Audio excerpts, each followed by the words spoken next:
Je m'appelle Kofi Kwame, je viens de la Côte d'Ivoire. Et ça fait une trentaine d'années que je suis en Suisse. J'ai fait l'Ibeto, mon professeur est là. Bernard, bonjour. Que Dieu vous bénisse. Nous prenons nos Bibles dans le livre de Jean, Jean chapitre 5. Évangile de Jean chapitre 5. Nous lirons à partir du verset 1. Ah, d'accord. Alors, si vous avez trouvé, on fait la lecture. Jean chapitre 5. Après cela, il y eut une fête des Juifs et Jésus monta à Jérusalem. Or, à Jérusalem, près de la porte des brebis, il y avait une piscine qui s'appelait en hébreu Bethesda et qui a 5 portiques. Sous ces portiques étaient couchés un grand nombre de malades, des aveugles, des boiteux, des paralytiques qui attendaient le mouvement de l'eau. Car un ange descendait de temps en temps en cette piscine, de temps en temps dans la piscine et agitait l'eau.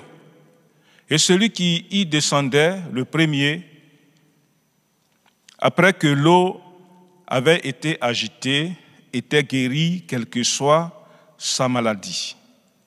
Là se trouvait un homme malade depuis 38 ans. Jésus, l'ayant vu couché, et sachant qu'il était malade depuis longtemps, lui dit, « Veux-tu être guéri ?» Le malade lui répondit, « Seigneur, je n'ai personne pour me jeter dans l'eau, dans la piscine, quand l'eau est agitée. Et pendant que j'y vais, un autre descend avant moi. Lève-toi, lui dit Jésus, prends ton lit et marche. Aussitôt, cet homme fut guéri, il prit son lit et marcha. C'était un jour de sabbat. Le Juif lui dit donc à celui qui avait été guéri, c'est le sabbat, il n'était pas permis d'emporter ton lit.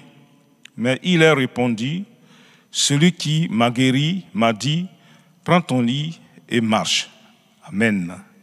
Et lui demandait, qui est l'homme qui t'a dit, prends ton lit et marche? Mais celui qui avait été guéri ne savait pas qui c'était, car Jésus avait disparu de la foule qui était là en ces lieux. Depuis, Jésus le trouva dans le temple et lui dit, « Voici, tu as été guéri, ne pêche plus de peur qu'il t'arrive quelque chose de pire. » Cet homme s'en alla et raconta aux Juifs que c'était Jésus qui l'avait guéri. Une deuxième lecture dans le livre de Actes des Apôtres, Actes chapitre 2.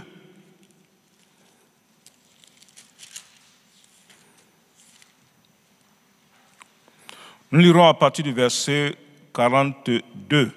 Normalement, on pouvait aller un peu plus loin, mais on va lire à partir du verset 42. Ils persévéraient dans l'enseignement des apôtres, dans la communion fraternelle, dans la fraction du pain et dans la prière. Et la crainte de Dieu s'empara de chacun et se faisait beaucoup de prodiges et de miracles par les apôtres. Que Dieu bénisse sa parole. Le texte que nous venons de lire dans Jean nous relate l'histoire de quelqu'un qui était malade. Malade depuis 38 ans. Cette personne-là était couchée à la piscine, près de la piscine, parce qu'il y a un ange qui descendait de temps en temps pour remuer l'eau. Et là, celui ou celle qui descendait le premier dans l'eau, quelle que soit sa maladie, cette personne était guérie. Et voilà pourquoi il y avait beaucoup de malades qui sont couchés là, des aveugles, des boiteux, les paralytiques. Mais ce monsieur, lui, il était malade, il était là depuis 38 ans. Quel exemple de persévérance! Ça m'a touché la vie de ce monsieur. Depuis 38 ans, il attendait son tour. Depuis 38 ans, il attendait de pouvoir descendre dans l'eau.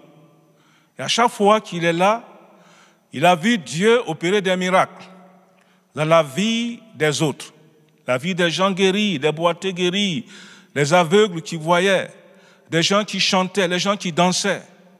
Mais lui, il était là, il voudrait pouvoir être guéri, mais ça n'arrivait pas parce qu'à chaque fois qu'il se déplaçait, ceux qui étaient le plus rapides descendaient dans l'eau et ces personnes-là étaient guéries.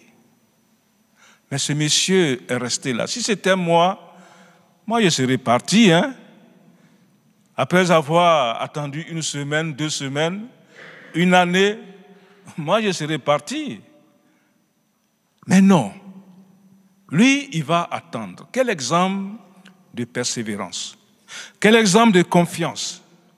Quel exemple d'assurance. Parce qu'il savait qu'un jour, ça serait son tour. Qu'un jour, Dieu agira pour lui. Oh, de nos jours, on allait se moquer de lui. Hey, ça fait 20 ans que tu es là.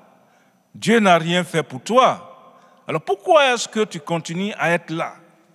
Ça fait 30 ans que tu es là. Tu n'as pas vu la main de Dieu. Tu as vu les gens, Dieu les a guéris. C'est quel Dieu tu adores et puis il ne te guérit pas.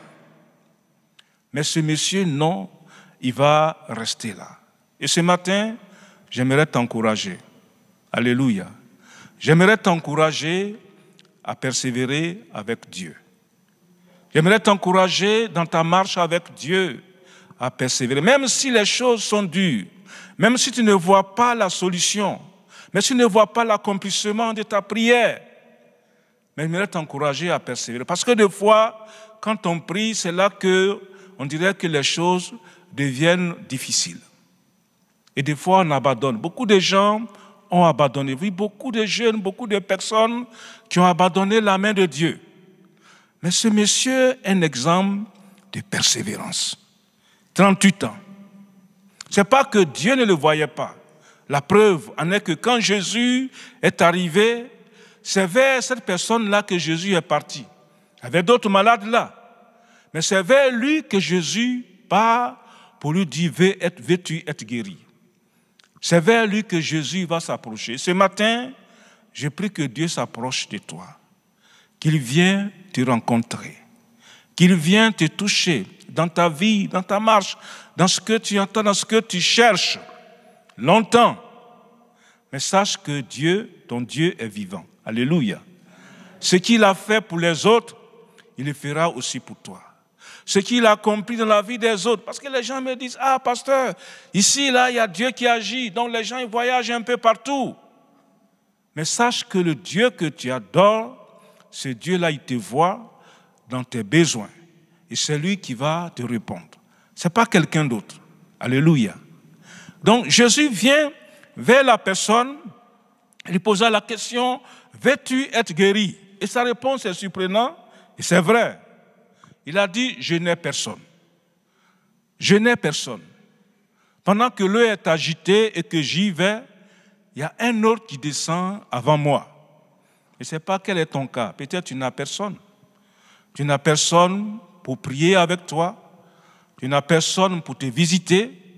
Tu n'as personne pour prendre tes nouvelles. Tu n'as personne qui cherche ce que tu vis. Peut-être les gens marchent sur ton pied ou ils te négligent. Va là-bas. On peut peut-être penser combien de temps ce monsieur avait été négligé, combien de temps ce monsieur avait été rejeté par les autres, combien de temps les gens se sont moqués de lui en disant « Hey, il faut quitter là, Dieu ne t'aime pas. » Mais lui, il va rester là. Alléluia. Donc ce matin, j'aimerais t'encourager à persévérer dans ta marche avec Dieu, à persévérer dans la prière que tu fais avec Dieu. Ne pas abandonner. Si Dieu n'agit pas tout de suite, il ne faut pas abandonner. Il n'a pas agi aujourd'hui, mais Dieu agira demain. Il agira après-demain. Il agira un autre jour où tu serais dans la joie. Donc ce monsieur était là et Jésus va vers lui. Veux-tu être guéri? Non, Seigneur, je le veux bien. Ce n'est pas la volonté qui me manque, ce n'est pas le désir qui me manque. Mais la seule chose qui me manque, c'est que je n'ai personne pour me jeter dans l'eau pendant que l'eau est agitée.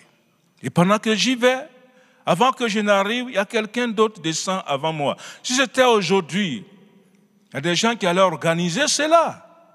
Ils allaient peut-être faire une société de guérison, société d'aide, société pour organiser en disant « Hey, toi tu es venu, ça fait 2 semaines, mais le monsieur là, ça fait 1 mois qu'il est là.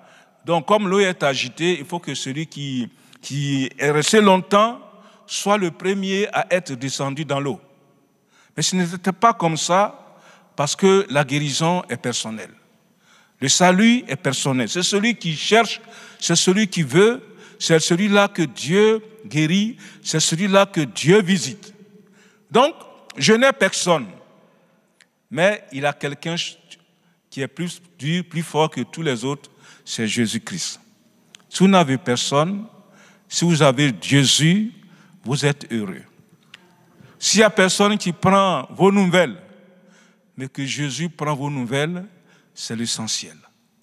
Jésus vient vers cette personne. Veux-tu être guéri? Veux-tu être délivré? Et je n'ai personne. Jésus a dit, tu n'as plus besoin que l'eau soit agitée pour que tu sois libéré. Mais lève-toi. Alléluia. Lève-toi et prends ton lit. Et là, il va avoir la force de pouvoir se lever, de pouvoir se tenir debout sur la parole de Jésus-Christ, sur ce que Jésus a dit. Alléluia. Et ce que Jésus dit reste toujours une parole véritable sur qui ou sur quoi on peut construire. Lève-toi. Cette personne va se lever. Aujourd'hui, Dieu a besoin des hommes, des femmes qui se lèvent pour lui. Des hommes et des femmes qui se tiennent debout pour Jésus-Christ. Des hommes et des femmes qui prennent le temps de pouvoir persévérer dans la prière, persévérer dans l'enseignement des apôtres, comme on a lu, persévérer dans l'enseignement des apôtres, persévérer dans la communion fraternelle, mais encore persévérer dans la prière. Alléluia. Beaucoup de gens persévèrent dans la prière. Quand il s'agit de prier, on programme une réunion de prière du soir, on va trouver 5 ou 10 personnes. Si on programme une fête, une agape, on va voir que l'église est remplie. Mais c'est rare dans nos églises, quand on programme une réunion du soir, que les gens viennent. Ce n'est pas le cas au temps des apôtres. On dit qu'ils persévéraient dans la communion fraternelle et ils persévéraient dans la prière. La prière permet à Dieu d'agir. La prière permet à Dieu d'aller en avant, de pouvoir se manifester dans votre vie. Ce monsieur va persévérer en attendant son tour, en attendant que Dieu agisse, en attendant que Dieu se manifeste dans sa vie. J'ai invité un pasteur qui est venu à Genève. Il a commencé une église. Il m'a dit, je ne peux pas te dire combien de fois j'ai passé des heures à prier. Des fois 2 heures, 3 heures, des fois une journée, à me coucher, à prier pour l'église. Et aujourd'hui, Dieu a béni son église. Ils sont dans les 1000 personnes. Et dans son église, il y a plus que, je dirais, tous les grands types de la Côte d'Ivoire qui vont dans son église. Parce que quelqu'un a prié. Et c'est un appel que j'aimerais lancer à votre église. Dieu a besoin des hommes, des femmes qui se lèvent pour prier, qui persévèrent dans la prière. Ça peut être dur. Ce n'est pas quelque chose qui est automatique. Des fois, ça peut l'être. Mais des fois, ça prend du temps. Et ça prend du temps avant que Dieu n'agisse, avant que Dieu ne se manifeste. On raconte l'histoire d'un pasteur où son église se remplissait. Il était très content. Et puis, à partir d'un certain moment, il a vu que l'église se vidait. Les gens partaient. Il a dit à Dieu, mais moi, je n'ai pas changé de message. Je donne toujours le même message. Et je prêche avec le même zèle. Pourquoi est-ce que les gens s'en vont? Et Dieu lui disait, écoute, tu vois, au fond de la salle, il y avait 2 mamans deux vieilles dames, permettez, excusez-moi du terme, qui étaient assises au fond. C'est elles qui priaient, c'est leur prière que j'exauçais. Que Dieu trouve dans l'église ici des hommes qui prient. Alléluia. À qui Dieu exauce ses prières. À qui Dieu se manifeste au travers de leurs prières. La prière permet à Dieu d'agir. Ça permet à Dieu de se manifester. On peut chanter, on peut faire des études, on peut avoir la communion fraternelle. Mais quand on ne prie pas, Dieu n'agit pas beaucoup. J'étais content de vous trouver en bas en train de prier. Et c'est pour cela que je peux parler en toute liberté, vous encourager à pouvoir prier, à pouvoir persévérer comme ce monsieur. Le monsieur, il était là et il attendait son tour. Ce que Dieu a fait dans les autres endroits, il peut le faire aussi ici. Il peut le faire dans votre église. Il peut l'accomplir ici, dans la vie des uns et des autres. Le plus souvent, les gens se découragent. Mais Dieu a besoin des hommes, des femmes qui vont en avant. Il nous a promis qu'il va nous bénir. Il nous a promis qu'il va réaliser sa parole. Habakkuk dit, si la prophétie tarde à temps là, elle va s'accomplir et s'accomplira certainement. Alléluia. Ce que Dieu a mis dans votre cœur, ce que Dieu vous a dit, si ça tarde, attends-là, mais continue à prier. Continue à t'attacher à Dieu. Continue à aller en avant. Continue à le demander. Et Dieu agira. Alléluia. On raconte l'histoire d'une dame.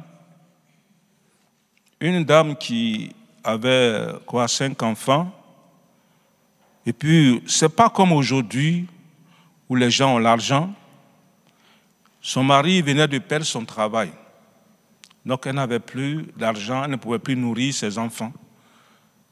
Heureusement, elle était chrétienne. Elle a prié, elle a demandé à l'église de l'aider. L'église, les gens lui ont donné quelques sous, mais après, on ne peut pas toujours aider, n'est-ce pas? Donc, elle commençait à prier. Elle a demandé à une radio de faire passer son annonce. Et pendant que l'annonce passait, il y avait un marabout qui écoutait et il a dit à ceux qui sont ses disciples, prenez ma voiture et achetez du riz, achetez toutes sortes de vivriers et puis apportez à cette dame. Et quand vous aurez apporté, qu'elle vous dira à qui ai-je l'honneur, vous lui direz que c'est Satan qui l'envoie, c'est le diable en personne, c'est Satan qui l'envoie. Parce qu'il savait que la dame était chrétienne. Et si Satan lui envoie quelque chose, elle ne doit pas manger, n'est-ce pas?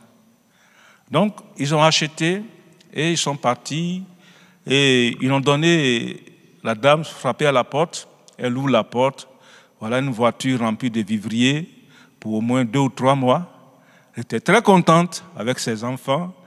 Elle dit, on va remercier le Seigneur. Ils se sont mis à genoux. On dit, merci Jésus, merci Dieu, on t'a demandé, tu nous as exaucés. Alors ils ont commencé à ranger les affaires un peu partout. Et puis, à leur surprise, la dame ne leur pose pas de questions. Et puis il y a un qui a dit, hé, maman, tu ne veux pas savoir qui est-ce qui t'envoie tous ces vivriers? Elle a dit, non, je n'ai pas besoin de savoir. Vous savez, quand Dieu ordonne, même le diable obéit.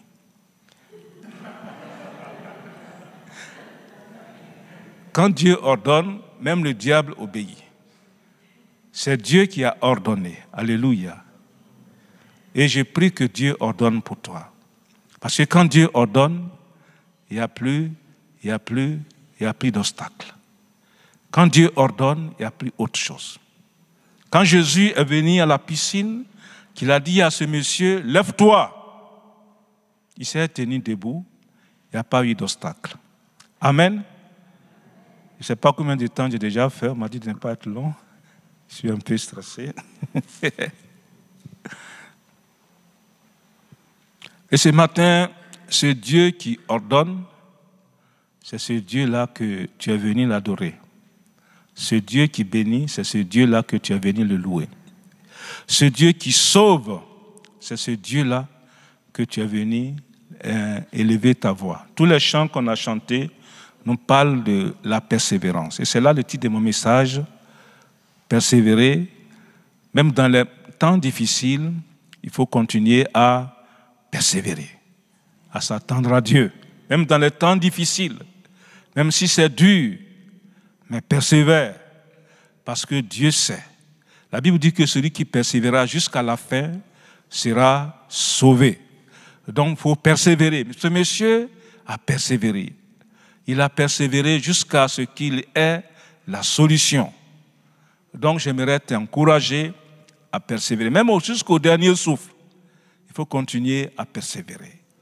Alléluia. Alléluia. Il faut continuer à persévérer. Je donne un autre exemple. C'était à Lausanne. Il y a un jeune Camerounais qui est venu à l'église. Et puis, lui disait qu'il n'y a pas d'amour dans l'église. C'était son truc. On dit, mais on s'aime.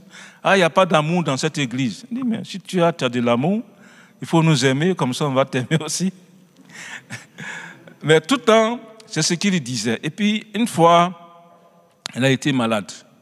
Il n'a pas pu dire à l'église. Il était allé à l'hôpital et au CHUV, il devait suivre une opération. Et pendant qu'on lui a demandé d'aller se raser pour venir subir l'opération, je parle doucement, hein, paraît-il. Pardon, hein? D'accord. Donc pendant qu'il allait se raser pour venir suivre l'opération, il a rencontré un frère de l'église. « Ah, tu fais quoi ici ?» Il dit « Ah, pardon, je vais aller faire une opération. » Et le frère a dit, on peut prier ensemble. Et le frère a prié pour lui. Il allait se raser. Et puis il est revenu. En rentrant dans la salle de l'opération, le médecin l'a regardé. Il a dit, mais tu n'es pas la même chose. Qu'est-ce qui se passe? Il a dit, mais il y a quoi? Il a dit, non. Tout à l'heure, quand on t'avait vu, tu te tordais de douleur. Mais là, tu es serein. Qu'est-ce qui se passe? Donc lui-même, il ne s'en revenait pas. Et le médecin lui a dit, écoute ça, on va refaire la radio. Ils ont refait la radio. Il n'y a plus de maladie dans son corps. Si vous n'avez pas la force, Dieu a la force. Si vous ne pouvez pas accomplir, Dieu peut accomplir. Ce n'est pas quelqu'un, un frère, ce n'est pas quelqu'un qui avait un charisme plus que les autres à l'église. Mais c'est quelqu'un comme vous qui a prié pour lui. Parce qu'il a cru à son Dieu. Alléluia. Donc, Dieu peut vous utiliser pour sa gloire.